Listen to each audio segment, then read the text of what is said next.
জুলাইয়ের সাথে এই যে আর্মি খুব ঘনায় চলছে যে 5 তারিখের পর ক্যান্টনমেন্ট করছে জামাত লয়া বিএনপি লয়া ভুয়া সমন্বয় করে নিয়ে আলোচনা করে এটা আর্মি করে না।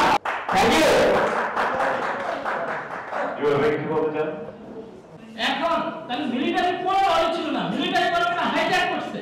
এবং আমি 5 তারিখে 2টা বাজে সামনে আসার আগে আমি ফেসবুকে স্ট্যাটাস দিয়েছি কোন সেনা শাসন মানি না, আর্মির গভর্নমেন্ট মানি না। এটা আসিফ নাইকরা বলার আগে আমি স্ট্যাটাস দিয়ে তারপরে আন্দোলনে যোগ দিয়েছি।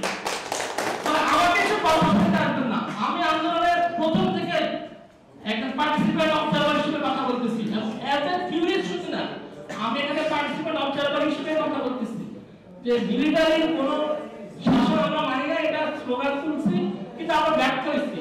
মিলিটারিটা হাইজ্যাক করছে, মিলিটারি হাইজ্যাক করছে রাজনীতিবিদদের কারণে। এখানে স্টুডেন্টের কোনো দোষ নাই, স্টুডেন্টকে ভুল করছে কে মিসগাইড করছে সেটা আমি এখানে বলার মতো স্বাধীনতা আমার নাই, কারণ যে মিসগাইড করছে সে আমরা বলি আমি বলার রাইট স্বাধীনতা আমার নাই।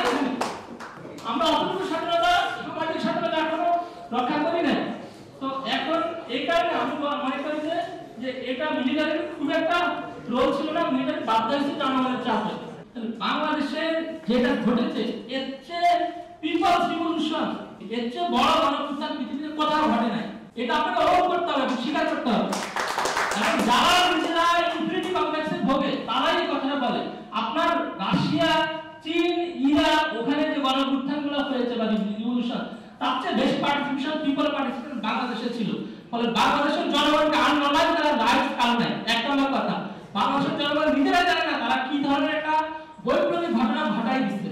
এখন আসেন তাহলে মিলিটারি, আমার ব্যাখ্যা হচ্ছে মিলিটারি বাধ্য হয়েছে, মিলিটারি বাধ্য সাধ্য ছিল না জনগণের বুকের উপর 1 কোটি গুলি চালায় এখানে টিকে থাকতে পারে।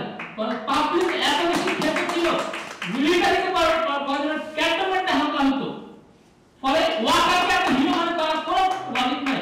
আপনি স্বীকার করবেন, আপনি জানেন না আমি যখন আন্দোলনে যোগ দিই তখন আমাদের প্ল্যান ছিল 5ই আগস্ট এখানে সাজ্জাদ ভাই আছে, 5ই আগস্ট সকাল 10টা আমরা মিছিলে যোগ দিব আসিফদের সাথে এবং আমরা বের হচ্ছি গুলির মুখে, আমাদের সামনে দিয়ে গুলি হচ্ছে এবং স্নাইপাররা গুলি করে আমাদের সামনে দিয়ে 7 জনকে মেরে ফেলছে। আমার বাসা ভবনে, সেখানে আমরা গেটের বাইরে বের হয়ে দেখলাম ওখান থেকে গুলির মুখে 7-8 জন পালাচ্ছে এবং ওরকম ভীতিকর পরিস্থিতি আমরা দেখছি। 2 ঘন্টা গোলাগুলি হয়েছে। এখন আপনি চিন্তা করেন এটা যদি এরকম হইতো যে বাংলাদেশের আর্মি ডিসিশন নিচ্ছে যে গুলি করবে, তারপরে কি মানুষের তো অবশ্যই নামতো। আপনি এটা স্বীকার করতে পারেন না, আপনি মাঠে ছিলেন না।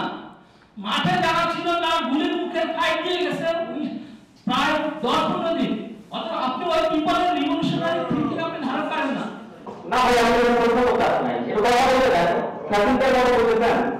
হ্যাঁ, এখন তারা বলতেছে যে শেখ হাসিনাকে ফিরায় আনার কথা বলতেছে। আরে বাবা, তুমি যে এখানে টাকা দিত, আগে আমাদের সরকার গঠন করতো তাদের সমর্থন নিয়ে, সেখানে ওয়াকার বলে এটা আমার সমর্থনের সরকার, আমি সমর্থনের সরকার, তাহলে ওরা হেল্প করছে এটা আমি খুব আগে কি আগে ব্যাখ্যা করেছি যে মিলিটারি পৃথিবীর যে কোনো রিভলিউশনে মিলিটারির সংযোগ থাকাটা অন্যায় কিছু না এবং বড় বাংলাদেশের গণঅভ্যুত্থানে মিলিটারির সংযোগ সবচেয়ে কম। একমাত্র ইভেন আপনি যদি ফ্রেঞ্চ রিভলিউশনের কথা দেখেন ওখানে মিলিটারির যে পরিমাণ ভয়াবহ পার্টিসিপেন্ট ছিল এটা তো কেউ নিন্দা জানাচ্ছে না। এরপর রাশিয়ান রিভলিউশনও মিলিটারির সবচেয়ে ডিটারমিনিং একটা বড় ফ্যাক্টর ছিল। লেনিনের রাজনৈতিক যে কর্তা সত্তা সেটাকে স্বীকার করে নিয়েও বলছি। Thank you.